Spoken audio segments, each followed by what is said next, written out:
Assalamualaikum warahmatullahi wabarakatuh.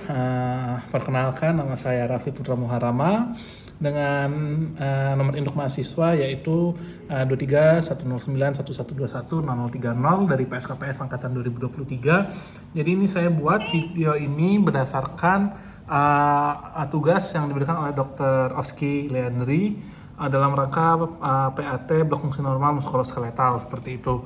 Nah, jadi video kali ini itu akan berjudul 3 materi, yaitu anatomi muskuloskeletal di regio thoracis dan membranus superioris, anatomi muskuloskeletal di regio abdominis, pelvis, perinei dan membran inferioris, dan vaskularisasi dan inervasi sistem muskuloskeletal. Seperti itu. Oke, baik. Jadi kita masuk dulu ke yang pertama, yaitu di materi yang sudah saya tulis di sini. Jadi saya sudah merangkum materi ya, sudah saya catat seperti itu. Baik, yang pertama kita jelaskan dulu muskuloskeletal secara umum. Jadi sistem muskuloskeletal itu merupakan salah satu sistem organ penting dalam tubuh manusia yang terdiri dari tulang, otot, sendi, ligamen, tendon, dan jaringan ikat lainnya seperti itu. Nah, sistem ini memiliki peran fundamental dalam kehidupan kita sehari-hari. Nah, fungsi utama dari sistem muskuloskeletal ini ada 5, yaitu dari 5 ini akan saya sebutkan. Sebenarnya mungkin lebih dari 5 ini ya, tapi yang saya rangkum ada 5 ini. Yang pertama itu mendukung dan melindungi tubuh serta organ-organnya. Kerangka tulang berfungsi sebagai struktur pendukung utama yang memberikan bentuk tubuh seperti itu dan melindungi organ-organ vital di dalamnya, seperti halnya fondasi pada bangunan. Nah, sistem skeletal ini memberikan dasar yang kuat untuk seluruh struktur tubuh seperti itu. Nah, berikutnya ada membentuk postur tubuh. Nah, sistem muskuloskeletal ini bertanggung jawab juga teman-teman semua ya, untuk mempertahankan postur tubuh yang tegak. Otot-otot postural bekerja secara sinergis dengan tulang belakang untuk menjaga keseimbangan dengan alignment tubuh yang optimal seperti itu. Melindungi organ-organ penting, tulang tusuk, melindungi jantung dan paru-paru, tengkorak, melindungi otak dan tulang belakang, melindungi medula spinalis, lalu juga memberikan pelindungan untuk kelangsungan hidup organ-organ vital tersebut. Lalu yang berikutnya itu ada memungkinkan tubuh melakukan gerakan melalui kontraksi otot yang bekerja pada tulang melalui sendi, sistem muskuloskeletal. Dan ini memungkinkan juga berbagai macam gerakan, mulai dari gerakan halus hingga gerakan kompleks seperti itu. Oke, lalu yang kelima ada memberikan bentuk dukungan stabilitas dan pergerakan sistem. Ini memberikan bentuk anatomis tubuh gitu, dan dukungan struktural dan juga stabilitas saat dia maupun bergerak, serta memfasilitasi seluruh spektrum pergerakan tubuh. Nah, seperti yang sudah saya bilang di awal tadi, jadi di video ini kita akan mempelajari anatomi muskuloskeletal secara regional ya, yang terbagi menjadi 3 bagian utama gitu. Jadi itu kira-kira. Nah, selanjutnya ini simak ya. Dari 3 materi tadi akan saya jelaskan satu persatu, dan juga saya tunjukkan gambar umumnya saja ya. Setelah itu nanti kita akan masuk ke videonya, oke? Nah, oke, baik teman-teman. Jadi kita masuk ke yang pertama, yaitu anatomi muskuloskeletal ya, regio thoracis dan membranus superioris seperti itu. Ini bagian pertama. Jadi banyak struktur di region ini itu yang vital untuk fungsi respirasi, pergerakan, ekstremitas, serta sering menjadi lokal cedera atau intervensi klinis seperti itu. Nah, yang pertama itu kan tadi ada regio thoracis dan juga membranus superioris seperti itu. Nah, ini untuk regio thoracis, gambarnya bisa kita lihat di sini ya. Jadi ini gambarnya regio thoracis ya, ini tulang-tulangnya. Oke, ini ada untuk otot-ototnya. Ini tampakan luar kita manusia. Ini ada otot-ototnya ya. Dan juga ini ada tulang-tulangnya seperti itu ya. Nah, oke. Ya, ini. Oke. Jadi bagian sini ya teman-teman, regio thoracis seperti itu. Nah, oke, baik. Jadi akan saya jelaskan. Yang pertama itu regio thoracis atau dada. Nah, sistem skeletal toraks itu teman-teman sebelah yang ini dibentuk oleh rangka yang terdiri atas sternum di bagian anterior. Nah, ada 12 pasang tulang rusuk seperti itu atau costa yang melengkung di sisi kanan dan kiri, serta 12 vertebra torakal yang tersusun di bagian posterior. Nah, sternum tuh terbagi menjadi 3 bagian utama. Yang pertama ada manubrium sterni di atas, mungkin bisa kita lihat ya. Di sini manubrium sterni ini di atas sebelah sini.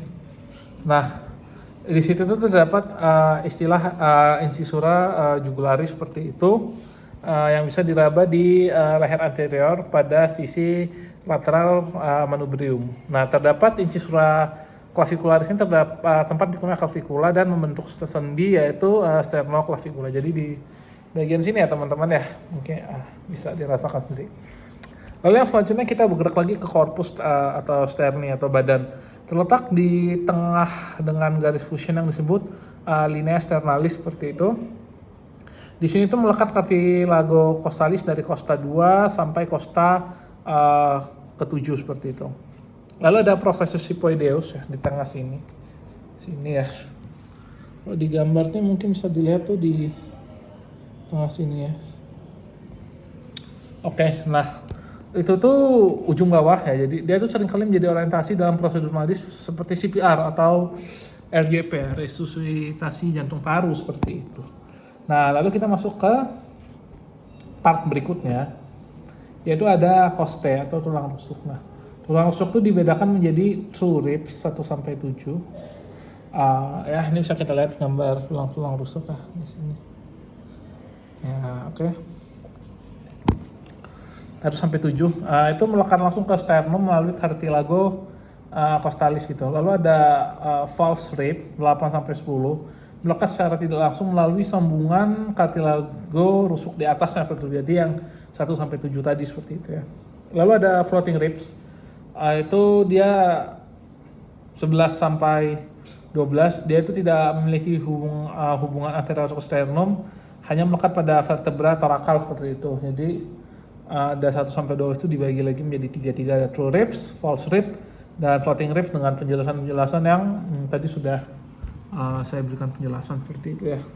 Oke. Nah, berikutnya teman-teman, jadi tulang rusuk itu juga memiliki bagian-bagiannya seperti itu. Ada caput atau kepala, itu dia bertemu dengan facet pada vertebra torakal seperti itu. Lalu ada kolum atau bagian lehernya, ini tuh seperti segmen pendek antara kepala dan tuberculum seperti itu. Lalu berikutnya ada tuberculum, itu menempel ke processus transversus vertebra, nah seperti itu. Lalu berikutnya ada corpus, yaitu lengkung panjang yang melindungi organ toraks seperti itu. Lalu ada vertebra torakal ya, vertebra torakal ini ciri khasnya adalah adanya facet costalis di korpus vertebra untuk artikulasi dengan tulang rusuk. Nah, foramen vertebralis relatif kecil dibandingkan dengan vertebra cervical seperti itu. Lalu otot-otot regiotoracis ya.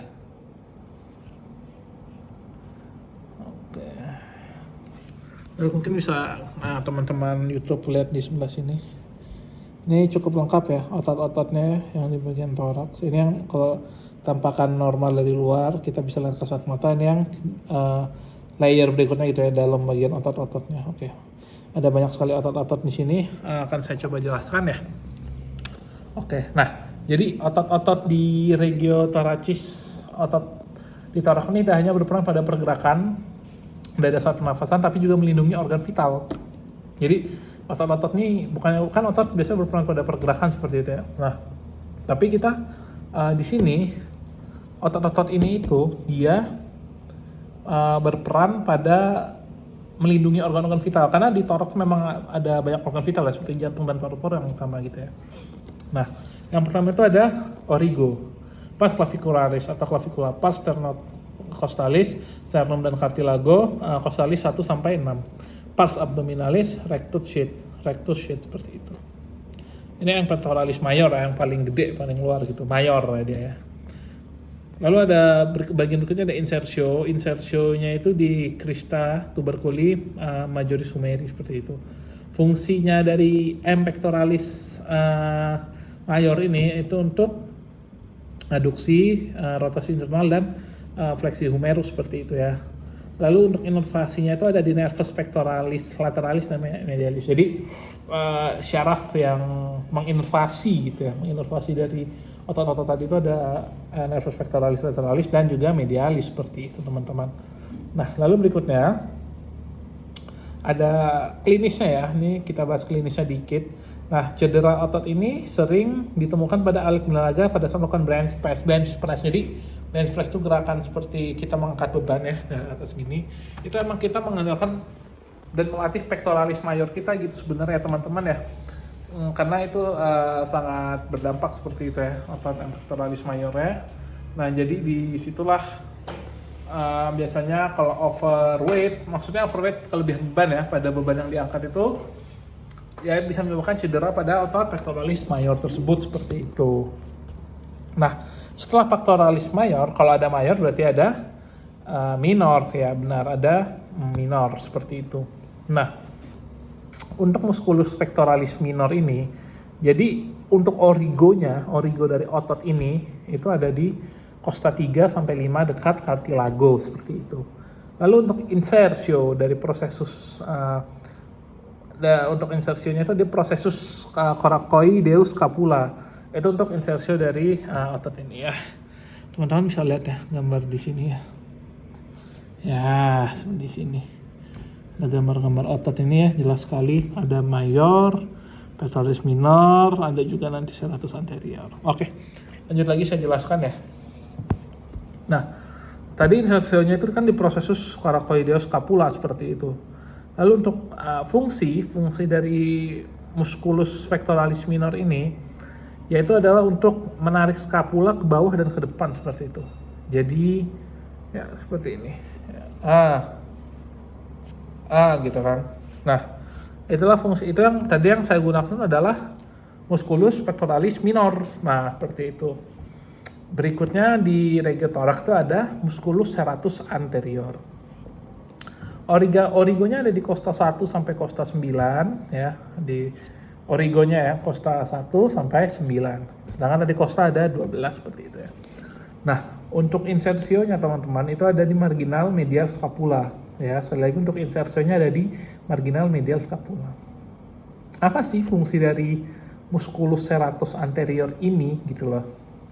Fungsinya itu untuk menahan scapula ke toraks dan penting juga untuk adduksi lengan di atas horizontal seperti itu. Ya, jadi itulah dua fungsi utama dari musculus serratus anterior seperti itu kan. Nah, lalu selanjutnya klinisnya gitu. Nah, paralisis dari nervus thoracicus longus menyebabkan wing scapula gitu. Jadi ada masalah di scapulanya, untuk klinisnya dari musculus serratus anterior seperti itu. Oke, baik. Nah, selanjutnya kita ke bagian membrum atau membris superioris gitu ya, atau anggota gerak atas gitu. Kan ada sistem skeletalnya gitu kan, ada ototnya juga gitu kan. Nah, jadi bisa kita lihat dulu gambarnya. Ini saya suka nunjukin gambar dulu emang teman-teman, nanti saya tunjukin gambarnya, teman-teman lihat itu, terus sambil teman-teman nanti dengar penjelasan saya. Jadi pas saya habis tunjukin gambar, teman-teman dengar penjelasan saya itu masuk seperti itu, bisa terbayang lah. Oke. Ini untuk membri superioris atau sistem anggota gerak atas ya. Itu termasuk dari lengan ya. Ini skelet. Ini sistem skeletnya seperti itu, skeletalnya. Ya bisa kita lihat nih tulang-tulang sendi ya di sini. Ini gambarnya, ini tangan kita tuh ternyata terbagi lagi menjadi seperti ini teman-teman. Nanti akan saya jelaskan bagian-bagian satu persatu seperti itu. Oke. Maaf ya teman-teman, di sebelah ini adalah catatan yang saya buat gitu. Saya kirim ke akun WA saya sendiri. Nah, ini sistem pertulangannya gitu ya. Di tangan kita. Oke. Saya akan sambil jelaskan pelan-pelan. Nah, ini untuk bagian otot-ototnya. Bisa kita lihat. Nah, ini bagian tangannya. Telapak tangan seperti itu. Oke. Kita coba jelaskan satu persatu ya teman-teman ya. Bismillah ya. Nah, baik teman-teman. Jadi membrum superioris ini kan dia anggota gerak atas gitu ya. Anggota gerak atas tuh apa sih gitu kan? Kalau gerak bawah kan kaki ya teman. Nah, gerak atas itu adalah tangan. Ini saya taruh dulu ya. Di tangan ya. Dari sini sampai ke sini ya. Inilah yang disebut anggota gerak atas sampai ke telapak. Nah, dari sini itulah yang kita sebut anggota gerak atas gitu. Nah, yang pertama itu ada dari membrum superioris ini atau anggota gerak atas itu kita bahas dulu di sistem skeletal seperti itu teman-teman ya. Nah, untuk yang pertama ini ada membrum superioris itu. Dia ini terdiri dari tulang ya. Pertama itu ada clavikula teman-teman. Kita lihat clavikula itu yang mana sih teman-teman gitu ya. Clavikula itu yang mana teman-teman gitu. Nah, ini teman-teman. Jadi ada clavikula, scapula sama humerus gitu ya. Oke, kita lihat dulu teman-teman. Nah, bisa kita lihat gambarnya. Ini scapula, humerus. Lalu untuk claviculanya itu ada di clavikula itu sekitar sini teman-teman. Ya. Scapula, humerus, clavicula. Ya udah jelas ya teman-teman ya. Nih. Scapula, humerus, clavicula. Seperti itu teman-teman. Oke. Nah, saya coba izin jelaskan. Jadi yang pertama clavicula. Dia ini satu-satunya hubungan tulang antara lengan dan aksial skeleton gitu loh. Jadi clavicula ini teman-teman, dia ini adalah satu-satunya tulang gitu yang menghubungkan tulang antara lengan ya sama aksial itu ketiak ya, aksial skeleton gitu, skelet di aksial seperti itu. Itulah fungsinya si clavicula seperti itu. Lalu scapula ya, lebar itu kan lebar ya, scapula itu di bawah gitu yang seperti di gambar ini teman-teman. Nah, scapula itu dia tulang datar dengan banyak lekukan dan tonjolan. Ada fossa supraspinata, infraspinata dan cavitas glenoidalis seperti itu. Jadi bisa kita lihat strukturnya di sini teman-teman. Oke, nah ini scapula itu banyak tonjol-tonjolannya gitu teman-teman. Nah, yang tadi itu saya sebutkan ada fossa supraspinata, infraspinata, dan cavitas glenoidalis seperti itu. Karena emang dia banyak jendolan teman-teman di sini. Nah, clavicula tadi kan di sini yang menghubungkan antara lengan dan aksila, skeletal aksila. Ini clavicula nih di sini. Satu-satu tulang yang menghubungkan. Nah, scapula itu di sini sebelah sini. Gitu ya. Kebayang ya? Clavicula, scapula tuh di sebelah sini ya, sekitar sini, ini baru humerus di tangan seperti itu kan. Baik. Nah, jadi itu scapula itu tulang datar dengan banyak lekukan dan tonjolan. Tonjolan-tonjolannya itu ada fossa supraspinata, infraspinata, dan cavitas glenoidalis seperti itu. Nah, lalu berikutnya teman-teman ada humerus. Itu tulang panjang dengan kaput humeri yang membentuk sendi glenohumeral gitu loh. Apa sih? Nah, sendi glenohumeral itu adalah sendi bahu atau glenohumeral joint.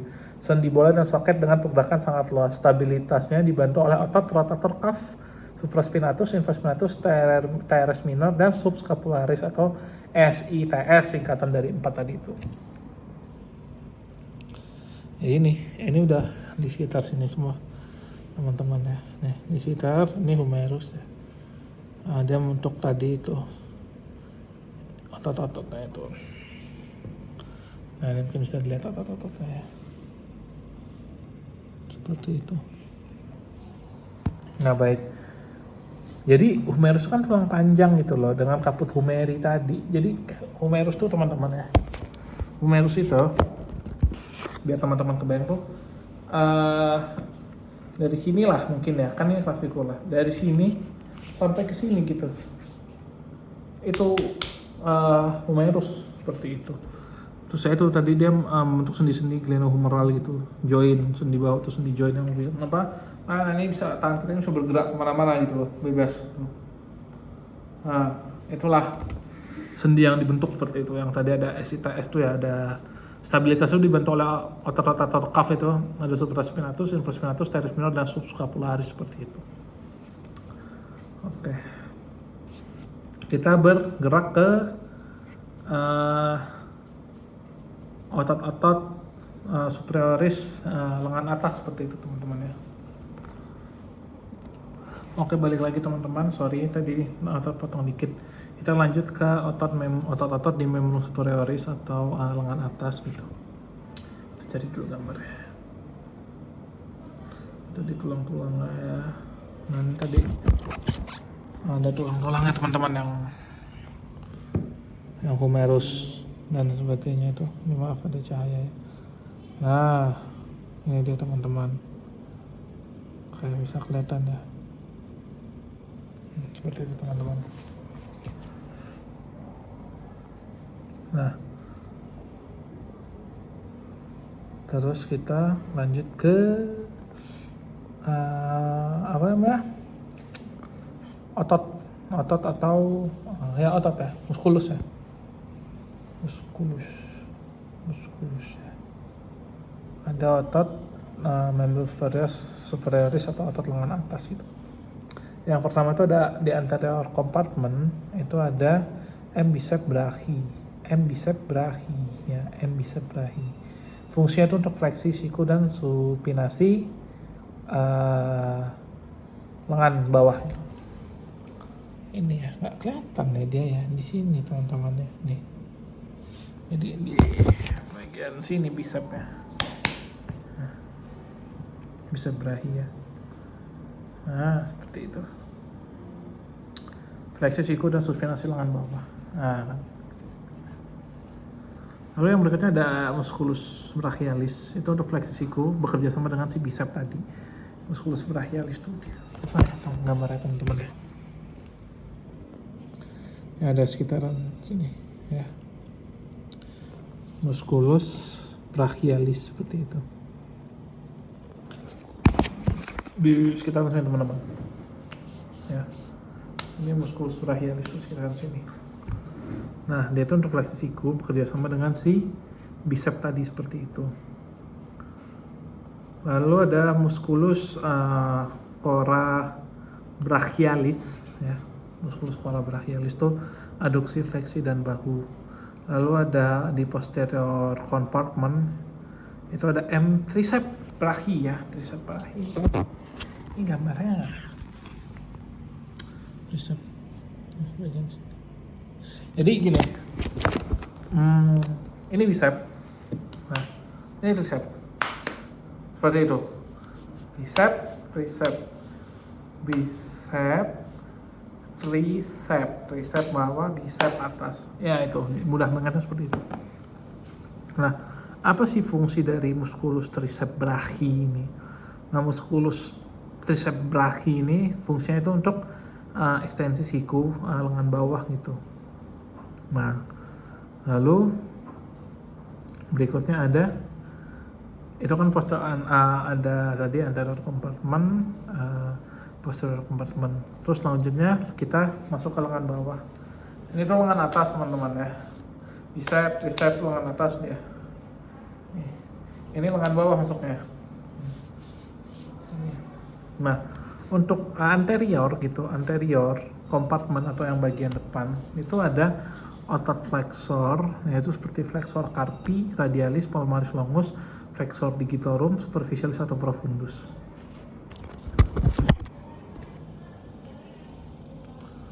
Nah, ini ya, bisa kita lihat ya, di sini anterior, posterior ya. Teman-teman bisa lihat gambarnya dulu sebelum mendengarkan yang saya jelaskan lagi. Oke, seperti itu. Itulah gambaran otot-otot. Nah,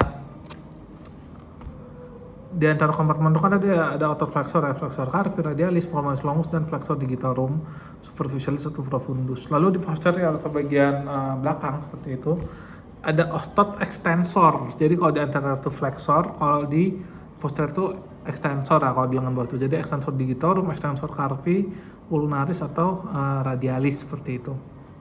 Nah, untuk di tangan itu ada tenar dan hipotenar musculus lumbricalis seperti itu. Nih ya, ini tangan nih teman-teman nih. Ini tangannya. Tangan guys. Oke, mantap guys. Ini dia tangan guys. Nah, semacam sendinya, tulangnya ya di sini banyak sendi-sendi, banyak tulang-tulangan, macam-macam namanya teman-teman. Bagian tuh beda seperti itu, karpal di sini. Ya ada sendi-sendinya karena kan nih kita bisa bagi-bagi sendinya di sebelah sini.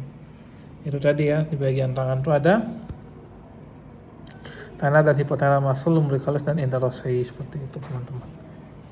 Oke, nah untuk aplikasi klinisnya itu yang pertama itu kan untuk fraktur klavikula itu dia paling sering pada jatuh dengan tangan menahan tubuh ya. Jadi kayak misalkan jatuh itu terus nah itu paling sering menyebabkan fraktur di klavikula. Lalu carpal tunnel syndrome yaitu penekanan nervus medianus pada retinaculum flexorum yaitu carpal tunnel syndrome ya. Ada juga claw hand, ada juga benedictus hand seperti itu yaitu kerusakan pada syaraf-syaraf radialis seperti itu ya. Syaraf-syaraf ulnaris seperti itu teman-teman. Lalu ada shoulder dislocation dislokasi bahu itu sering ke arah anterior inferior gitu kayak. Nah biasanya kalau kita melakukan gerakan-gerakan untuk mengangkat yang beban terlalu berat seperti itu suka terjadi. Seperti itu teman-teman. Oke, kita sudah selesai di materi bagian pertama kita, yaitu tadi ada anatomi muskuloskeletal regiotoracis dan membranus apparatus atau anggota gerak atas. Jadi ada torak, anggota gerak atas terdiri dari lengan atas dan lengan bawah. Itu ada tulang-tulang dan otot-ototnya. Nanti bisa ditonton lagi videonya kalau masih kurang jelas. Oke. Nah, oke teman-teman, balik lagi.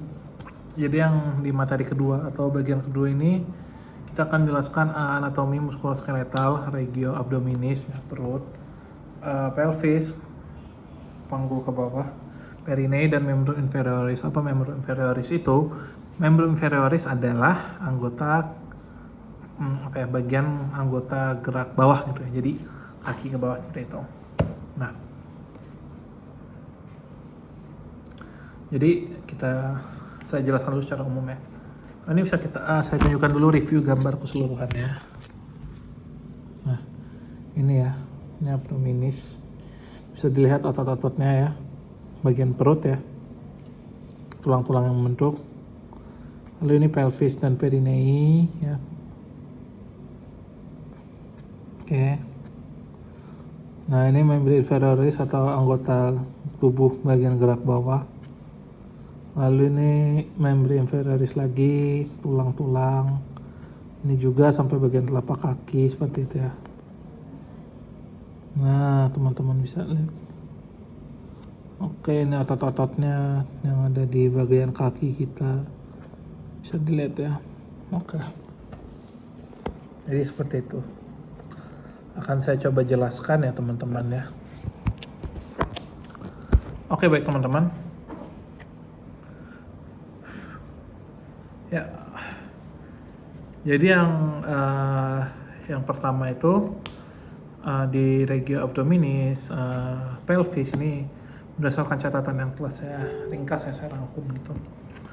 Perineum dan membran inferioris itu merupakan wilayah anatomi yang kompleks ya, dengan peran esensial dalam menopang berat badan ya, berat badan seluruh tubuh ya, dari atas sampai bawah gitu ya, apalagi kaki kan bawah yang menjaga berat badan. Terus yang memungkinkan kita mobilitas itu bergerak, berpindah dari satu tempat ke tempat lainnya. Lalu melindungi organ visceral di rongga abdomen dan pelvis ya. Visceral tuh ya di bagian bawah sini, di bagian abdomen, pelvis, panggul-pinggul ke bawah, itu mereka yang melindungi gitu teman-teman. Nah, sistem muskuloskeletal yang ini itu tidak hanya menyumbang pada postur tegak manusia, tetapi juga mendukung pergerakan dinamis kita kayak jalan, berlari, melompat, hingga aktivitas yang lebih kompleks seperti itu. Nah, Pemahaman detail mengenai anatomi kawasan ini sangat penting, terutama bagi praktisi dokter ahli spesialis ortopedi, ginekologi, ya, obgyn seperti itu, urologi, dan juga bagi fisioterapis seperti itu ya. Karena banyak organ-organ penting di sini seperti itu. Nah, pertama kita akan jelaskan sistem skeletal dari regio, abdominis, dan pelvis gitu. Jadi kita akan membahas nih teman-teman. Di sini kita akan membahas tulang-tulang yang membentuk dasar dan dinding-dinding abdomen gitu. Jadi ada beberapa ya. Ini sambil kita lihat preview gambarnya. Oke.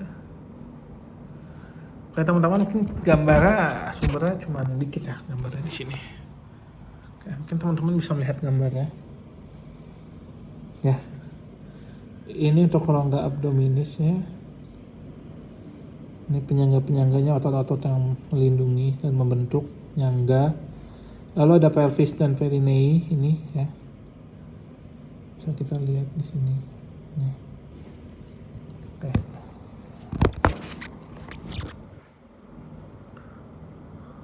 Oke teman-teman. Jadi di sistem skeletal regio abdominis dan pelvis ini teman-teman, tulang-tulang yang membentuk dasar dan dinding abdomen itu termasuk os coxae, tulang panggul ya. Jadi tulang panggul tuh ini gambarnya kurang lengkap ya teman-teman. Tulang panggul tuh ya sini ya. Ini panggul ya, panggul, pinggul, panggul ya sini ya. Nah jadi ternyata tulang panggul itu dia terdiri dari 3 bagian yang menyatu.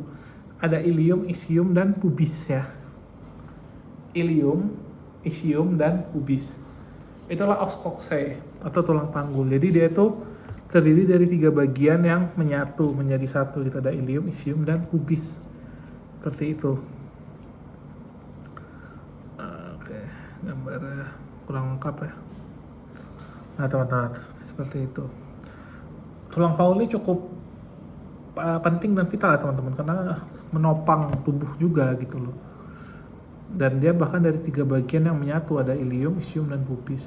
Nah, lalu struktur penting di sini itu ada spina iliaca anterior superior atau sias ya, landmark di permukaannya seperti itu. Ada sias itu, jadi dia spina iliaca anterior superior, sias, landmark permukaannya seperti itu. Lalu ada linea terminalis ya, linea terminalis dia itu menandai batas pelvis mayor dan minor. Jadi pelvis itu ada yang mayor, ada yang minor, ada yang besar, dan kecil seperti itu. Nah linea terminalis inilah yang menandai seperti itu ya. Kita bisa lihat gambaran pelvis di sini ya teman-teman ya, mungkin bisa kebayang nanti kalau teman-teman cari lagi sendiri. Nah seperti itu. Baik. Jadi linea terminalis itu adalah yang menandai batas pelvis mayor dan minor seperti itu teman-teman. Oke. Lalu berikutnya ada acetabulum gitu, atau cekungan yang menerima caput femoris untuk membentuk sendi panggul. Acetabulum, cekungan ya yang menerima caput ya. Caput tuh kan kepala gitu ya teman-teman, ujung ya kepala, caput femoris untuk membentuk sendi panggul. Jadi dia cekungan yang kayak nangkap gitu atau menerima si caput femoris tadi untuk membentuk sendi panggul kita gitu, sendi panggul manusia gitu ya, sendi panggul kita ya. Nah sebelah sini mungkin ini kita lebih enak ke daripada gambar, lebih enak ke tubuh langsung ya. Mungkin kita nggak bisa melihat ke dalam karena kita hanya bisa melihat yang kasat mata aja gitu ya. Lalu ada foramen obturatum. Foramen obturatum itu dilapisi membra obturatoria kecuali pada kanalis obturatorius, tempat lewatnya nervus obturatorius. Jadi di foramen itu kan foramen ya. Foramen obturatum ini dilapisi membran obturatoria kecuali pada kanalis obturatorius, tempat lewatnya si nervus obturatorius seperti itu teman-teman. Nah jadi yang perlu kita perhatikan di sini tadi itu kan os coxae ya, tulang panggul itu kan besar ya dia.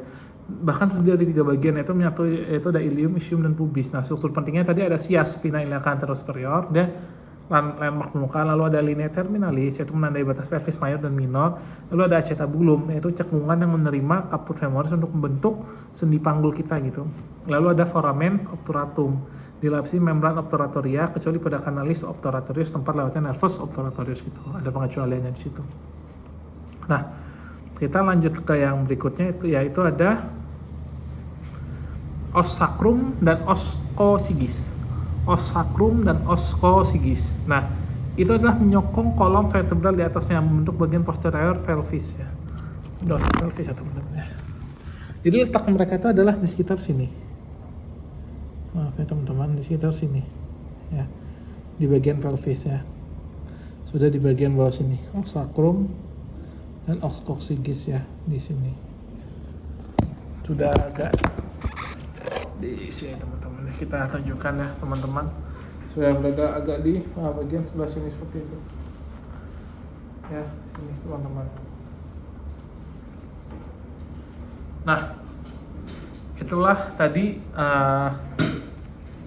si os sacrum dan os coccygeus seperti itu teman-teman. Dia itu untuk menyokong kolom vertebral di atasnya dan membentuk bagian posterior dari si pelvis itu gitu, pelvis itu seperti itu teman-teman. Nah oke, itu tadi jadi tulang-tulang yang ada di bagian abdominis dan pelvis itu ya. Banyak tulang-tulang vital yang fungsinya itu untuk menyokong tubuh kita seperti itu teman-teman. Itulah walaupun tadi dikit ya, tapi itu vital-vital semua gitu teman-teman untuk menyokong bentuk dari tubuh kita gitu teman-teman semua. Lalu saya akan melanjutkan ya, kita ke apa teman-teman? Nah,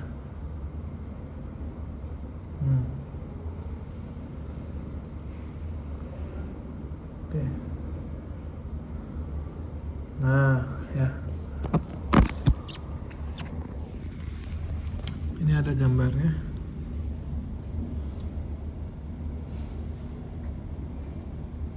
Tadi kan ada yang os coccyx itu dari ilium, ischium dan pubisnya. Ini gambarnya.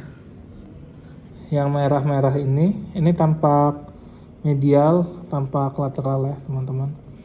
Yang merah itu adalah os pubis ya, bagian dari os pubis. Yang biru ini adalah os ischi atau ischium gitu.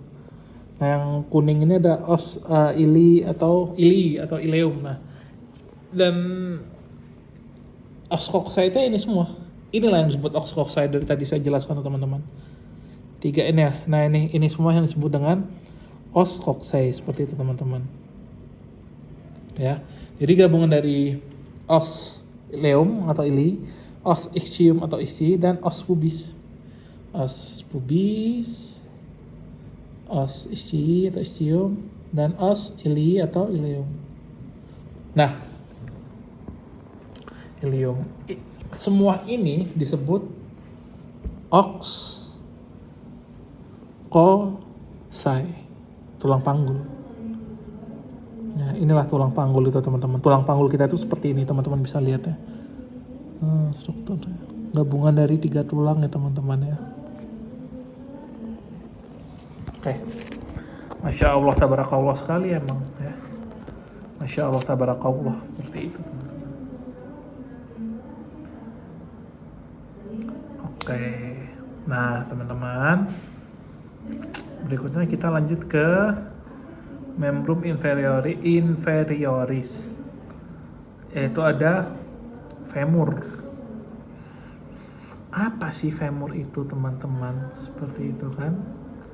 Apa femur itu? Ya, saya kasih dikit. Femur merupakan tulang panjang terbesar di tubuh. Panjang terbesar di tubuh teman-teman. Dengan caput femoris ya, membentuk sendi panggul. Bayangkan, bisa kebayang nggak posisinya di mana? Ya, tulang femur itu tulang paha teman-teman ya, maaf ya, di sini. Ya, posisinya tuh di sini, paha kita.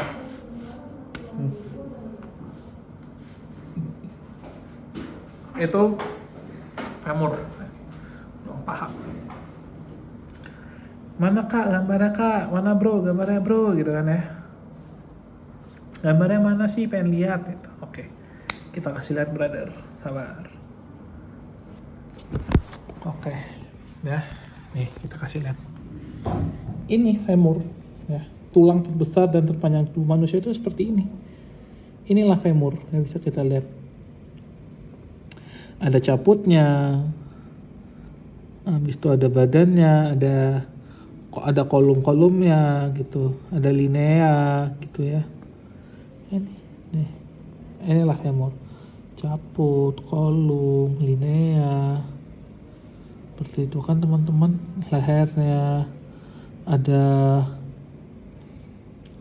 fosea-foseanya seperti itu teman-teman. Nih, tampak depan belakang, anterior posterior. Ini tampak posterior, tampak anterior dari tulang paha kita atau tulang femur kita, tulang terbesar di tubuh manusia.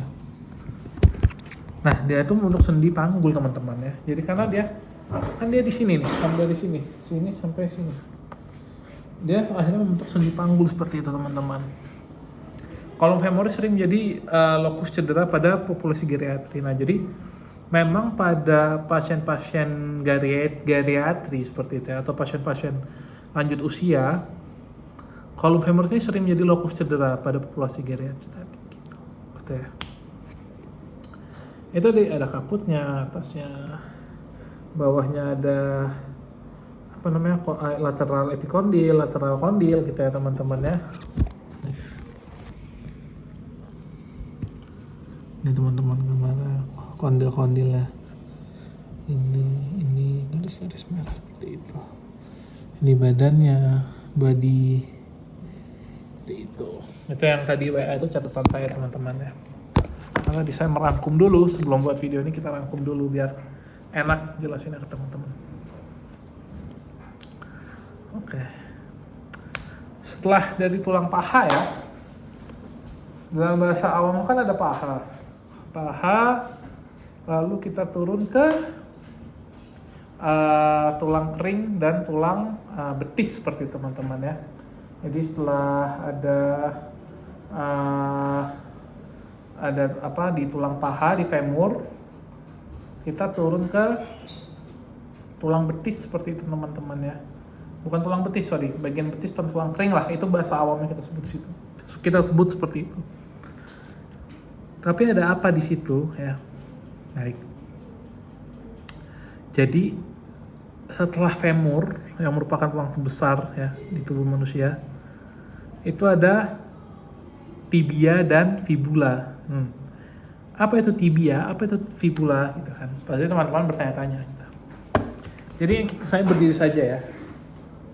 Maaf ya. Jadi ini kan femur tadi sini ya. Nah, di bawahnya ini ada tibia dan fibula seperti itu ya. Ada tibia dan fibula di sebelah sini, bawahnya sini ya. Oke.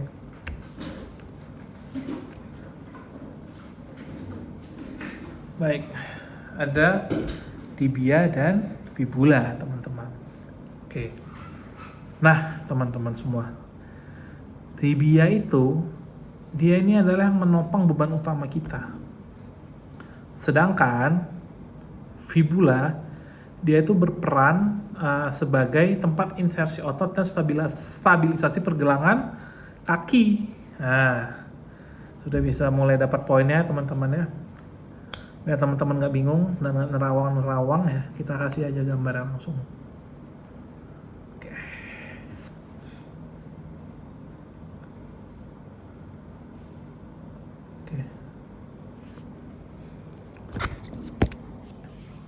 Nih ya teman-teman ya, perhatikan dengan saksama. Inilah tibia dan fibula ya, di bawahnya tulang femur. Ingat ya teman-teman, tibia itu adalah menopang beban utama tubuh, jadi dia yang besar ya. Sedangkan fibula itu dia tadi adalah berperan sebagai tempat insersi otot dan stabilisasi pergelangan kaki. Jadi kalian teman-teman bisa ingat aja, tibia itu yang besar, fibula itu yang kecil.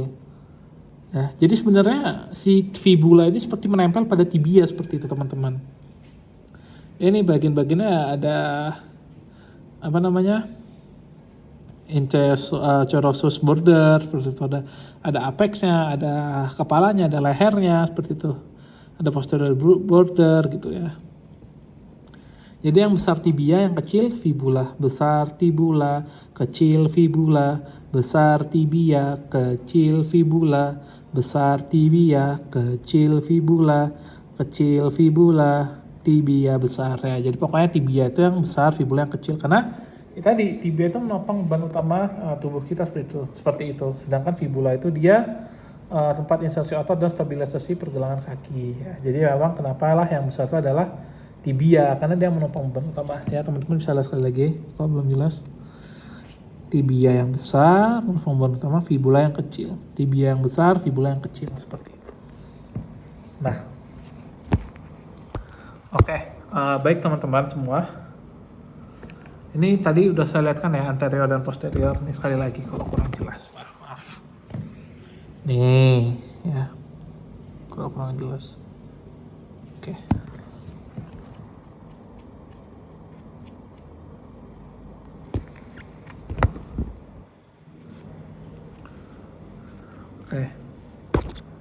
Oke teman-teman, kita balik ke yang terakhir itu ada ossipedis atau tulang kaki ya. Jadi yang telapak kaki ya.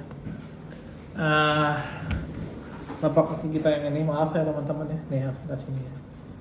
Oke, telapak kaki sebelah situ. Nah, oke, baik teman-teman. Jadi ini gambar seperti itu ya. Ini banyak loh bagiannya teman-teman ya. Jangan dikira otot apa karena kecil organnya, di kecil nggak. Aduh, nggak bisa fokus ya teman-teman ya. Sorry. Nah, ini bagian telapaknya, jari-jarinya ya teman-teman, lihat. Depan, belakang, kanan, kiri. Saya jelaskan dikit aja. Jadi ada ya tarsal, metatarsal, tapalanes dengan talus dan calcaneus yang besar sebagai penyokong beban. Itu yang pentingnya yang di sebelah sininya ya teman-teman, di kaki itu. Terus kalau jari-jari kakinya itu ya banyak seperti itu. Metatarsal ya di bagian yang sininya, ini bayangkan jari kaki. Terus calcaneus di sini di belakangnya gitu kan teman-teman. Ada cuboidnya di sini. Intinya itulah tulangnya sebagai penyokong kakinya seperti itu. Lalu kita lanjut ke sistem otot. Otot dinding abdominis. Kita kembali lagi ke atas. Nah ini otot-otot atau layer-layer yang melapisi ya. Oke, baik. Nah, jadi sistem otot atau dinding abdominis itu ada erectus abdominis, ada origonya ada processus hypodeus, dan cartilago costalis costae 5 sampai 7. Itu erectus abdominis ya teman-teman. Yang tadi di gambar tuh ada sudah. Lalu berikutnya insersio. Ada insersionya itu symphysis pubica untuk si erectus abdominis, atau dikenal dengan six-pack. Nah, ini teman-teman ya. Ya, ini. Nah, jadi kalau teman-teman yang punya six-pack itu erectus abdominis, itu yang kelihatan six-packnya itu si erectus abdominisnya gitu teman-teman ya. Saya nggak ada, dulu ada. Lalu setelah itu fungsinya itu untuk fleksi kolumna vertebralis, meningkatkan tekanan interabdominal. Lalu ada M obliquosacrus dan internus abdominis di bawahnya lagi. Nah, dia tuh berperan dalam rotasi dan lateral fleksi trunkus gitu. Lalu ada musculus transversus abdominis, yaitu fungsi utamanya adalah sebagai otot stabil core ya. Jadi kalau kita mau gerakan-gerakan itu kan punya core harus kuat. Nah, itu yang berperan itu adalah musculus transversus abdominis. Fungsi utama sebagai otot stabil core, berperan besar dalam postur. Seperti itu. Lalu ada otot dasar panggul atau pelvic floor ya. Pelvic floor itu teman-teman mungkin bisa lihat di gambar itu ya, di sekitar seperti sini ya teman-teman ya. Oke. Nah, otot dasar panggul atau pelvic floor. Lalu ada diaphragma pelvis, terdiri dari musculus levator ani, ada puborectalis, pubococcygeus dan iliococcygeus dan musculus coccygeus. Fungsinya itu untuk mendukung organ visceral, menjaga kontinensia urin dan feses. Lalu ada otot perineum, yaitu ada superficial, ada musculus ischiocavernosus, musculus bulbus spongiosus. Lalu yang di profundusnya, bagian profundusnya ada musculus transversus perinei profundus. Lalu ada otot membrum inferioris, ada anterior thick atau extensor, ada quadriceps femoris, pars lateralis, medialis, intermedius, rectus femuralis. Nah, fungsinya itu untuk ekstensi lutut, fleksi panggul, rectus femoris. Lalu ada posterior thick flexor hamstring. Posterior thick flexor, ada hamstring, bicep femoris, semitendinosus, semimembranosus. Fungsinya untuk fleksi lutut, ekstensi panggul. Lalu ada lower leg, kaki bagian bawah itu ada anterior tibialis, anterior bentuk dorsifleksi, posterior triceps surae, gastrocnemius tambah soleus. Lalu ada lateralnya ada peroneus, longus dan brevis eversi kaki ya. Jadi gambarnya di sini teman-teman, maaf. Nah, tadi yang terakhir saya jelaskan tuh ini otot-otot bagian kaki ya. Posterior anterior, nah bagian dari sini, otot-otot di sini ya. Itu otot-otot yang tadi terakhir saya jelaskan, nanti bisa kalian lihat sendiri gambarnya. Aplikasi klinisnya itu ada hernia inguinalis, protrusi viscus melalui kanalis inguinalis, fraktur kolum femoris, komplikasi vascular necrosis, ACL injury, cedera ligamentum cruciatum anterior pada olahraga pivoting. Lalu ada varises, pelebaran vena, savena akibat infusiensi katup. Ada yang bisa disuntik. Oke teman-teman, kita cepat saja lanjut ke bagian 3, itu vaskularisasi dan inervasi sistem muskuloskeletal. Pendahuluan dulu, sistem vaskularisasi dan persyarafan muskuloskeletal merupakan jaringan distribusi yang kompleks dan vital. Arteri membawa suplai oksigen dan nutrisi ke jaringan otot, tulang, dan sendi. Sedangkan sistem saraf memberikan kontrol motorik serta sensasi somatik seperti itu. Nah, saya lihatin dulu aja gambarnya, biar nanti tinggal kita jelaskan. Ada vaskularisasi dan inervasi seluruh tubuh ya teman-teman. Oke. Nih bisa kita lihat teman-teman, inervasi. Ini pola distribusi syaraf tuh seperti ini teman-teman, atau kita sebut dermatom ya, bisa kita lihat. Oke. Langsung saya jelaskan saja. Nah, vaskularisasi regiotoracis dan membrum superioris. Regiotoracis itu dari gambarnya udah ada bagian atas dada sama membrum superioris, anggota gerak atas. Arteri subclavicular itu ke arteri axillaris dan arteri brachialis, bercabang menjadi arteri radialis dan arteri ulnaris di lengan bawah. Nah, palpasi arteri radialis untuk pergelangan tangan untuk nadi parifer. Lalu ada venous drainage, yaitu vena basilica dan cephalica bergabung membentuk vena axillaris seperti itu. Itu yang di vaskularisasi regiotoracis dan membrum superioris seperti itu teman-teman ya. Yang penting arteri subclavicular, lalu ada lanjut jadi arteri axillaris dan arteri brachialis bercabang menjadi arteri radialis dan arteri ulnaris di lengan bawah gitu. Fungsi-fungsinya juga kayak palpasi arteri radialis pergelangan tangan untuk nadi perifer seperti itu. Terus ada venous drainage juga, vena basilica dan cephalica bergabung membentuk vena axillaris seperti itu. Lalu ada regio abdominis dan membrum inferioris, yaitu abdominis dan anggota kaki ya, gerak bawah ya. Jadi ada arteri iliaca communis, lanjut lagi menjadi arteri iliaca externa dan menjadi arteri femoralis. Jadi sumbernya dari iliaca communis nih, si iliaca communis ini menjadi arteri iliaca externa, lalu menjadi arteri femoralis. Nah, arteri femoralis memasuki regio poplitea, lutut ya, poplitea itu lutut, daerah lutut, sebagai arteri poplitea ya, bercabang menjadi arteri tibialis anterior dan posterior. Jadi bisa dibayangkan teman-teman strukturnya kayak mana. Lalu venous drainage ada vena savena magna dan parva sebagai vena superficialis utamanya seperti itu. Lalu inervasi atau syarafannya seperti itu. Nah, jadi untuk inervasi atau persyarafan ya, ada plexus brachialis ya. Ini yang atas dulu, yang atas. Memberikan cabang ke seluruh membrum superioris seperti nervus medianus, ulnaris, radialis, axillaris, dan musculocutaneus ya. Jadi dari brachialis, plexus brachialis memberikan cabang ya. Ini gambar-gambarnya teman-teman. Kalau teman-teman bingung sekali lagi. Ya seperti ini teman-teman. Vaskularisasi dan inervasi di seluruh tubuh manusia dari atas sampai bawah. Nih teman-teman. Bisa teman-teman lihat. Nah seperti ini. Ini yang dari tadi saya jelaskan dari atas sampai bawah ya teman-teman, dari thorax, anggota gerak lengan atas, abdominis, pelvis, lalu sampai anggota gerak bawah. Ini juga sama seperti itu ya teman-teman ya. Ini bisa kita lihat sama ya teman-teman ya. Itulah tadi. Nah, kita lanjut dari plexus brachialis memberikan cabang ke seluruh membrum superioris. Lalu ada nervus median memberikan kan tadi dari plexus brachialis ini memberikan cabang ke seluruh membrum superioris. Ada nervus medianus, ulnaris, radialis, axillaris, dan musculocutaneus.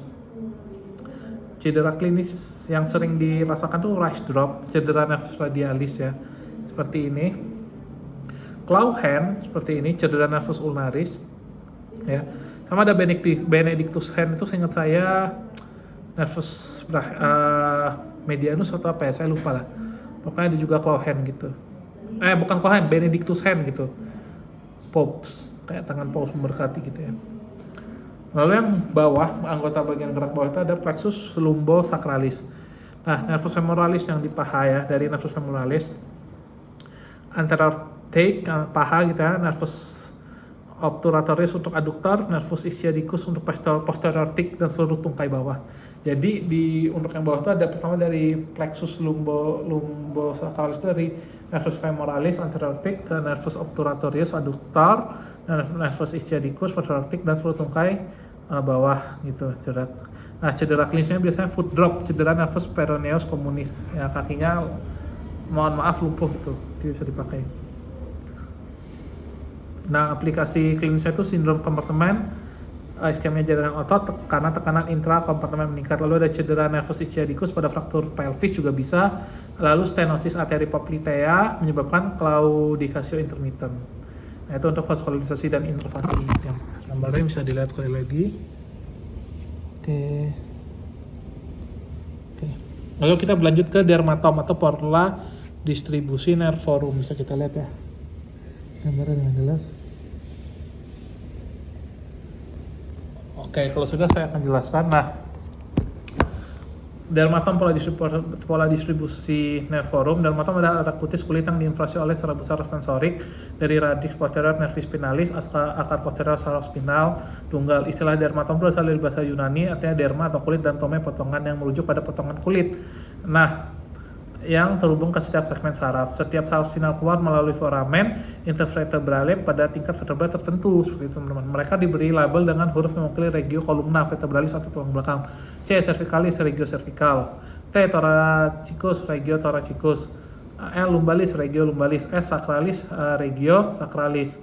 Nah, jumlah keseluruhan ada 31 pasang nervi spinales, yaitu 8 pasang nervi cervicales C1 sampai C8, 12 pasang nervi thoracici T1 sampai T12, 5 pasang nervi lumbales L1 sampai L5, 5 pasang nervi sacrales S1 sampai S5, 1 pasang nervus coccygeus atau CO1. Asal embriologis dermatom berasal dari dermatom embryonicum yang merupakan bagian somites pada mesoderm parasialis. Setiap somita akan berdiferensi menjadi dermatom menjadi kutis, meatom menjadi musculis skeletalis atau rangka, skeleton menjadi vertebra dan costae tulang belakang dan tulang rusuk. Ketika fetus bertumbuh, distribusi nervorum mengikuti pemanjangan anggota tubuh atau membrum superius et inferius, sehingga pola dermatom pada orang dewasa menyerupai pita memanjang dengan arah tertentu. Distribusi dermatom di membrum superius tungkai atas, bagian anterior facies anterior, ada C5 regio deltoidea, bahu otot deltoideus, C6 C6 regio radialis brachi dan antebrachi hingga polek ibu jari, C7 regio dorsalis manus termasuk digitus medius jari tengah, C8 regio ulnaris antebrachi dan manus hingga digitus minimus jari kelingking. Bagian posterior, facies posterior ada C5 regio acromialis scapulae pundak, C6 C8 sepanjang antebrachium posterior ke manus dorsalis ya. Lalu distribusi dermatom di membrum inferior satu tungkai bawah. Bagian anterior facies anterior L1 regio inguinalis langkangan ya, L2 regio femoris anterior superior paha bagian atas depan, L3 regio femoris anterior media paha tengah depan, L4 regio femoris anterior inferior hingga regio cruris medialis tungkai bawah medial, L5 regio cruris anterior lateralis hingga dorsum, medis, punggung kaki, dan haluk simpul kaki. Nah, bagian posterior atau fascia posterior S1, ada S1 regio femoris posterior lateralis hingga regio calcanea lateralis tumit lateral, S2 ada regio femoris posterior medialis hingga regio plantar telapak kaki, dan S3 sampai S5 perineum dan area sekitar analis atau anus. Nah, itu jadi tadilah dermatom pola distribusi syaraf. Gambarnya bisa dilihat ya bagian atas dan bawah. Oke, baik teman-teman. Mungkin segitu dulu saja penjelasan dari ketiga materi tadi. Semoga bisa ditonton dan bisa bermanfaat. Terima kasih banyak Dr. Oski yang telah memberi tugas ini. Semoga memberikan manfaat untuk diri saya dan juga teman-teman semua. Wassalamualaikum warahmatullahi wabarakatuh. Terima kasih.